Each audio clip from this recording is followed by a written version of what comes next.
What would you do if your last $200 couldn't even buy a month of groceries, but it could buy a crumbling piece of history? For Clara Jenkins, a desperate bid at a county auction was supposed to be a joke. Instead, it unlocked a deadly century-old secret. The rain in Scranton, Pennsylvania, didn't just fall. It felt like it was actively trying to punish you. On the morning of October 14th, Clara Jenkins stood on the cracked sidewalk of Elm Street, watching the heavy drops turn the cardboard of her moving boxes into brown mush. Beside her, a man in a cheap suit was impatiently tapping his umbrella against the porch railing. "Look, Clara, I'm not running a charity," Richard Davies said, his voice stripped of any fake sympathy he might have possessed an hour ago.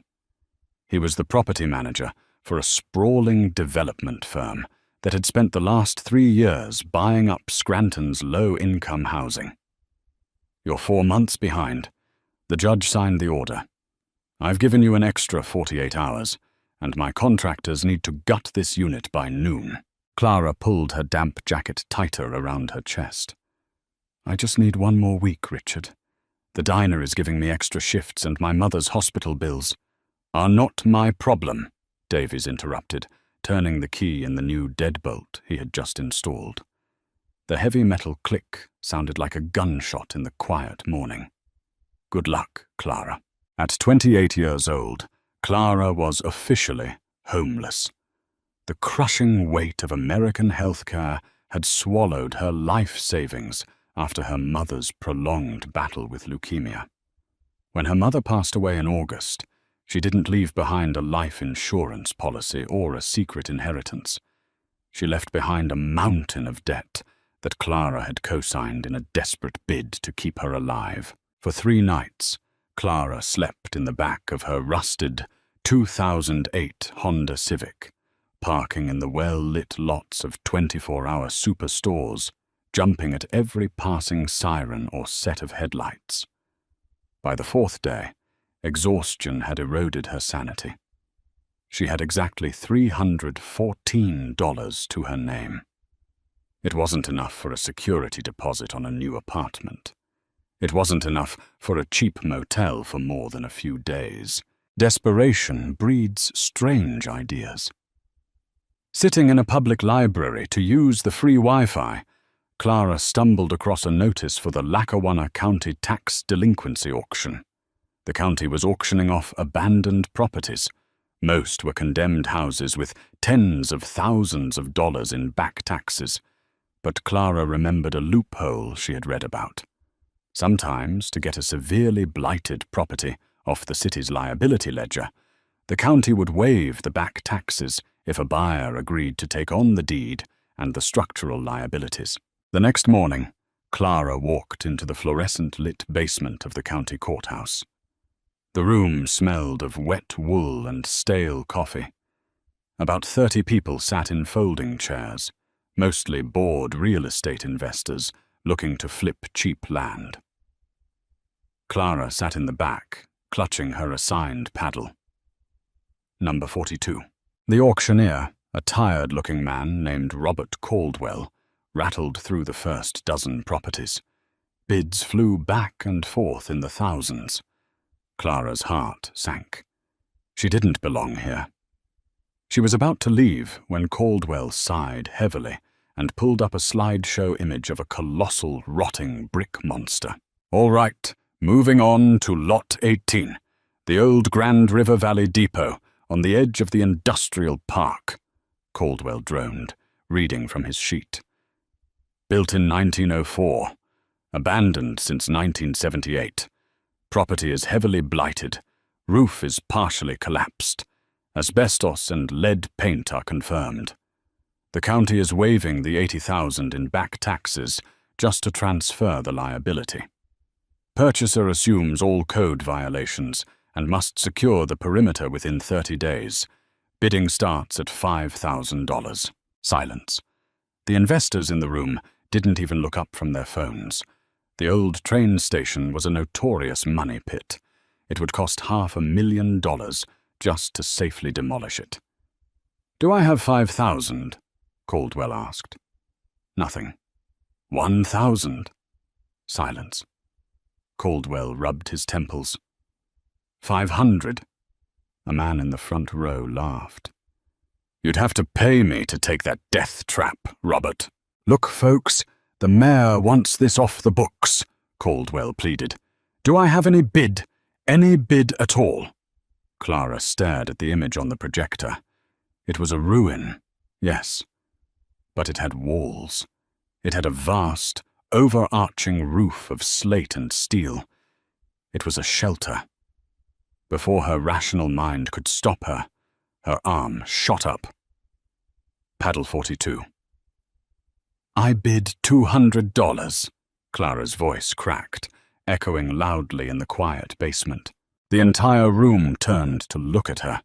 A few people scoffed. Caldwell blinked, leaning over his podium. Ma'am, you understand the liability clauses attached to this deed? I do, Clara lied.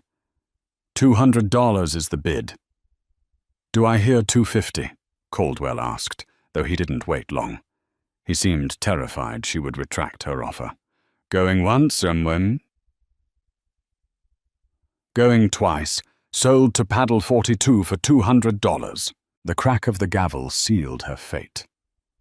Clara Jenkins, with less than $50 remaining in her checking account, was now the sole owner of a 30,000-square-foot Gilded Age train station. That evening, Clara drove to the outskirts of the city. The Grand River Valley Depot loomed against the twilight like a decaying cathedral. Ivy choked the massive Romanesque archways. The grand clock tower at the center was frozen at 4:15, its glass face shattered decades ago. She pried open a rotted side door, her flashlight beam cutting through the thick, dusty darkness. The interior was breathtakingly colossal. The main concourse still held the ghosts of a bygone era, towering marble pillars, a vaulted ceiling laced with intricate wrought iron, and a row of old ticket windows with brass grills. But the floor was carpeted with broken glass, pigeon droppings, and decades of urban decay. The air smelled of damp earth and old ozone. Clara found a small, relatively intact room behind the ticket counters, the former station master's office. The roof here was solid. She unrolled her sleeping bag on top of an old oak desk, locked the heavy wooden door behind her, and cried herself to sleep. It was a terrifying, freezing night, but for the first time in a week, she wasn't waiting for a landlord's knock. Survival became Clara's sole focus. For the first 2 weeks, she lived like a squatter in her own castle. She bought heavy-duty trash bags, bleach, and a battery-powered lantern with her meager diner tips. She spent every waking hour outside of work, scrubbing the station master's office, boarding up the broken windows with scavenged plywood, and patching the minor leaks in her immediate ceiling. The station was terrifying at night. The wind howled through the massive concourse, making the old steel beams groan and pop. It constantly sounded like footsteps echoing on the marble floors. Clara tried to ignore the eerie atmosphere, focusing instead on the bizarre artifacts she kept unearthing. Beneath layers of grime in the office, she found perfectly preserved train schedules from 1926, heavy brass keys, and a beautifully ornate leather-bound ledger recording freight shipments from the roaring 20s. Then, on a gloomy Tuesday afternoon, the isolation of the depot was broken. Clara was hauling a bag of plaster debris out to the dumpsters when a sleek black Mercedes pulled onto the cracked concrete of the old passenger drop-off lane. The driver's door opened, and a familiar figure stepped out, shielding his expensive suit from the drizzle. It was Richard Davies. Clara froze, her grip tightening on the heavy trash bag. "What are you doing here, Richard?" Davies looked around the towering, decaying facade of the station, his nose wrinkled in profound disgust. "Clara, I heard a rumor down at the courthouse, but I didn't believe it. You actually bought this nightmare? I own it, free and clear. You can't evict me from this one, she said, her voice trembling with a mixture of fear and defiance. Davies held up his hands placatingly.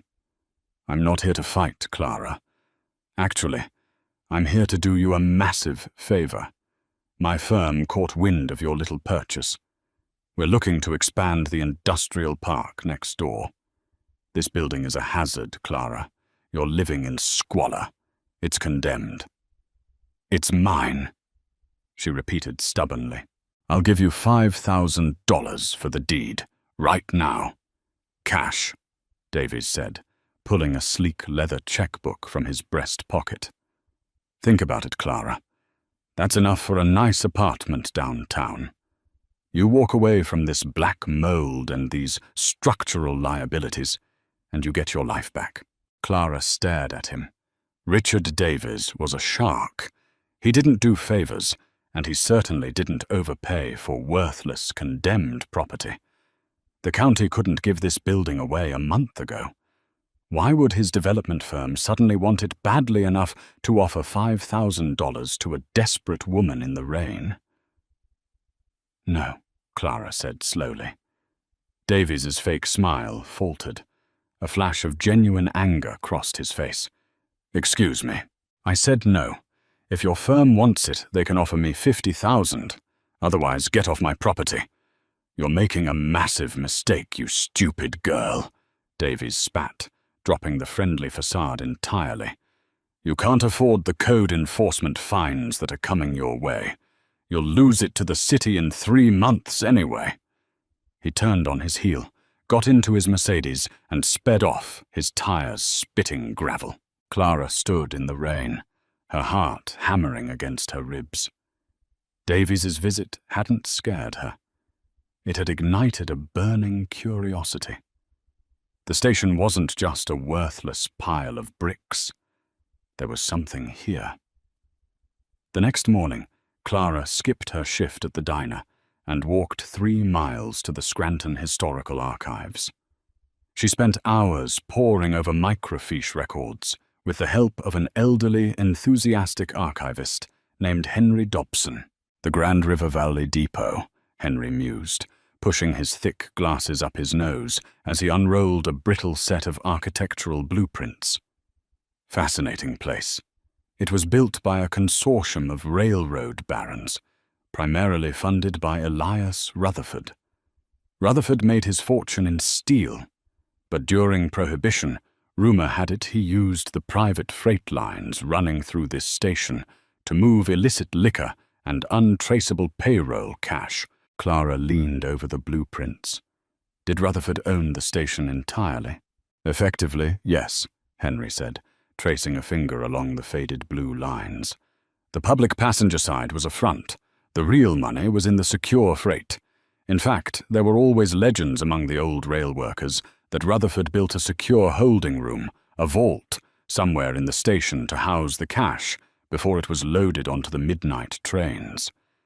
But when the IRS finally raided Rutherford's operations in 1931, they never found a vault. The blueprints show a standard foundation. Clara thanked Henry and rushed back to the station. Her mind was racing. If there was a hidden room, where would it be? She paced the echoing main concourse, shining her flashlight into the dark corners. Nothing but open space and collapsed ticket booths. She retreated to her safe haven, the stationmaster's office. She sat at the heavy oak desk, staring at the walls. The office was relatively small, heavily paneled in dark, rotting mahogany wainscoting. Suddenly, she stopped. She stood up and walked to the back wall of the office. She knocked her knuckles against the wood. Thud, thud. Solid brick behind the wood. She moved to the left wall. Thud, thud. Solid. She moved to the right wall, the one behind the massive built-in timetable board that had tracked the arrivals and departures of the 1920s. She knocked. Hollow. Clara's breath hitched. She knocked again. It was distinctly hollow, unlike any other wall in the massive building. Adrenaline surging, she grabbed a heavy iron crowbar she had found on the tracks outside. She wedged the flattened end behind the heavy oak trim of the timetable board and pulled with all her might. The century-old iron nails screamed as they were ripped from the studs.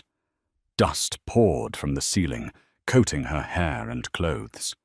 With a final desperate heave, a massive section of the wooden paneling snapped and tore away, revealing the dark space behind it. Clara clicked on her high-beam lantern and pointed it into the gap. It wasn't just an empty wall cavity. It was a narrow, descending stone staircase, completely absent from the blueprints Henry Dobson had shown her. The air wafting up from the darkness was freezing cold and smelled intensely of dry earth and old copper.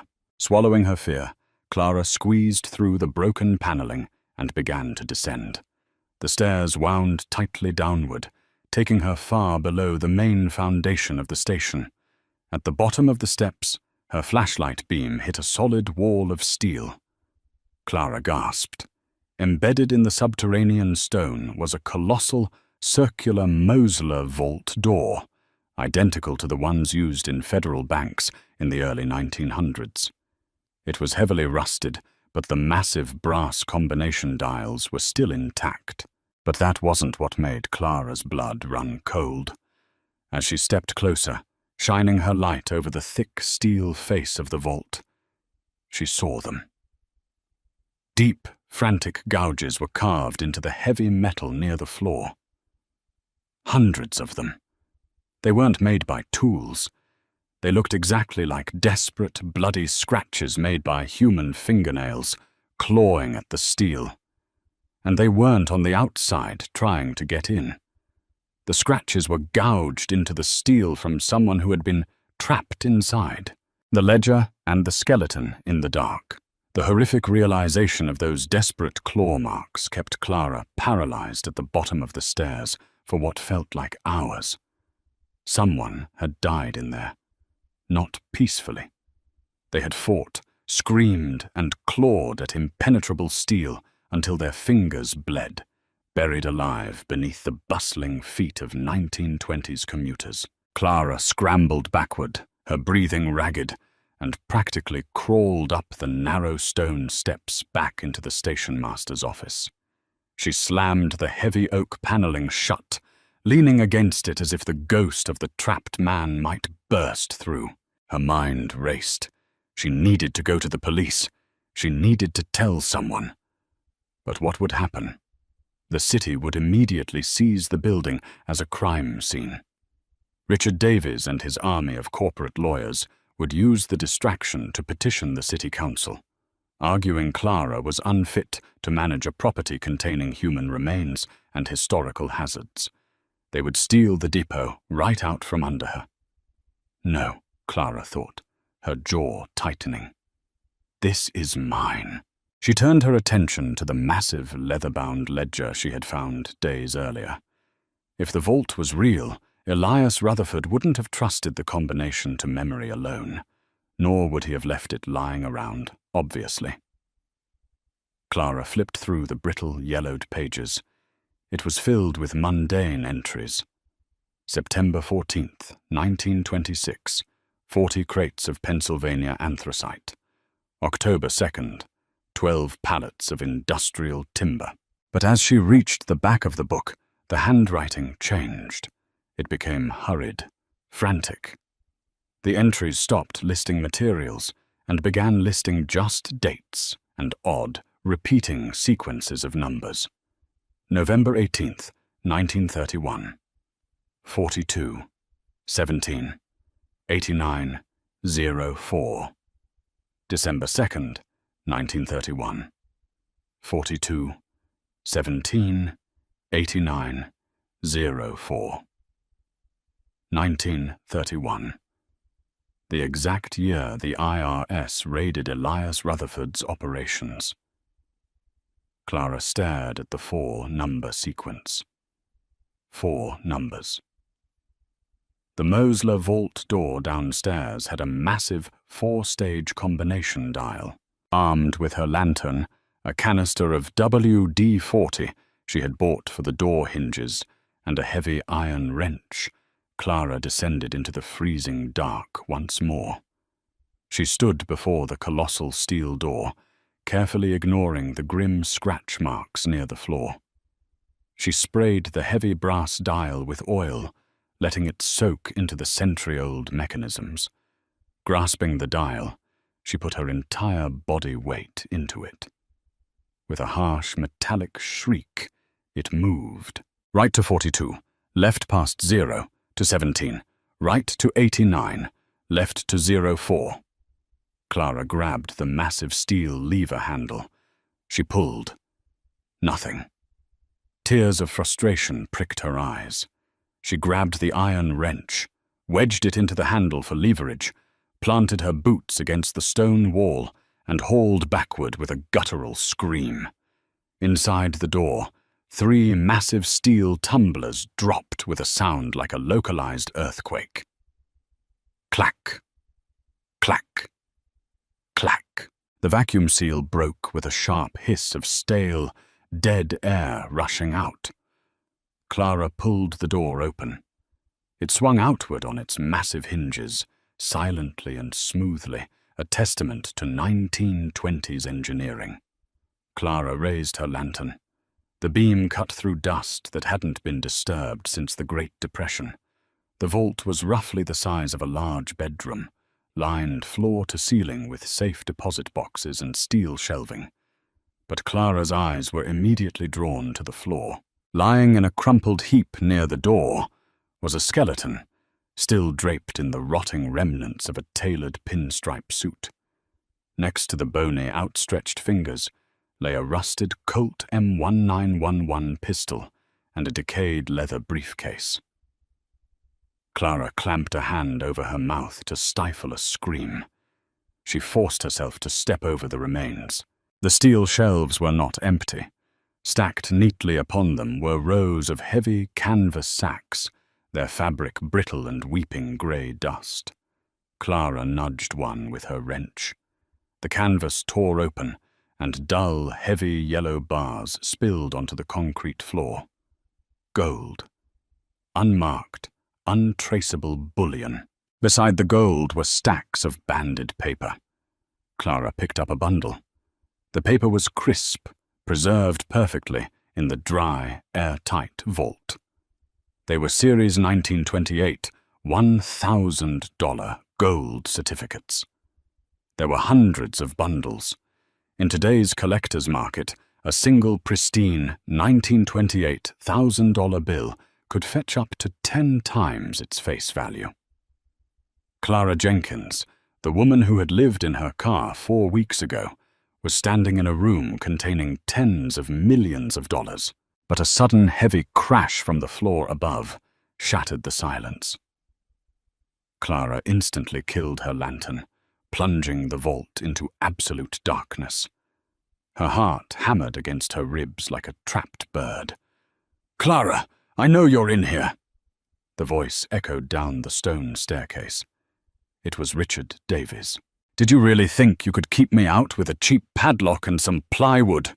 Davies yelled, his heavy footsteps crunching on the glass of the main concourse above. "My grandfather worked for Elias Rutherford, Clara. He was Rutherford's accountant. He wrote the ledgers. I found his diaries when he died. I know what's under this station." The pieces violently clicked into place. The accountant, the frantic handwriting in the back of the ledger. Davies's grandfather hadn't just known about the vault. He was the one who had locked Rutherford's right-hand man inside to steal the fortune for himself, only to be terrified into fleeing when the IRS raided the station the very next day. The secret had died with him, buried in a diary, until Richard Davies realized the county was auctioning the property. "I'm coming down, Clara. You don't want to make this hard." A flashlight beam pierced the darkness at the top of the hidden stairs. Davies was descending, and he wasn't alone. Clara heard the heavy, thudding steps of a second man, likely one of the muscle-bound contractors he kept on payroll for evictions. Panic threatened to overwhelm her, but Clara looked at the massive steel door of the vault. She looked at the skeleton on the floor.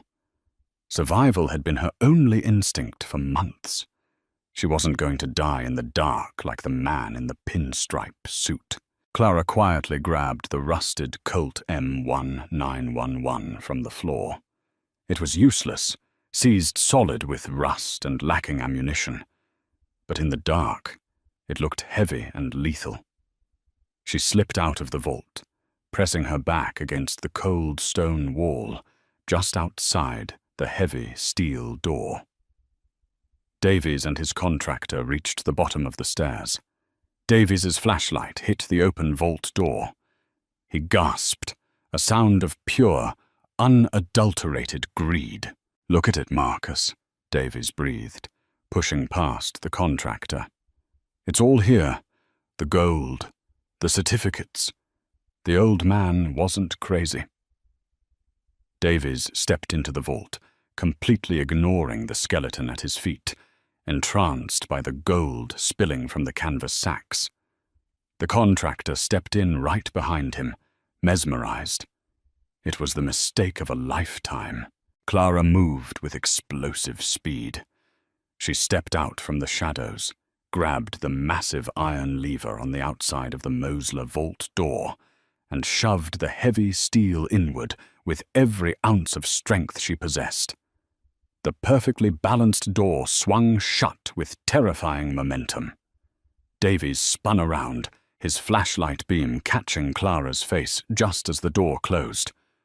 "Wait! No!" Clang. The sound was deafening. Clara immediately spun the heavy brass combination dial, randomizing the numbers, locking the massive tumblers securely into the steel frame. Muffled shouting and the frantic banging of fists echoed from within the thick steel. Clara leaned against the door, gasping for air. They had enough air in the massive vault to last for a day or two, but they were not getting out. Clara didn't waste a second. She grabbed the canvas sack she had dragged out with her, stuffed with several bars of gold bullion and a dozen bundles of the $1,000 gold certificates. It weighed nearly 40 pounds, but adrenaline made it feel like a feather. She ran up the hidden stairs, through the station master's office, and out into the rainy Scranton night. She bypassed her rusted Honda Civic, instead running straight toward the main road until she reached a 24-hour gas station. From the payphone, she dialed 911. "Yes, I need police at the Grand River Valley Depot," Clara said, her voice remarkably steady. "There are 2 armed men who broke into my property. They are trapped in the basement." By sunrise, the depot was swarming with police cars, federal agents, and local news vans. When authorities finally forced the vault open using specialized thermal lances, they found a terrified Richard Davies, his contractor, millions in Prohibition-era wealth, and a murder mystery dating back to 1931.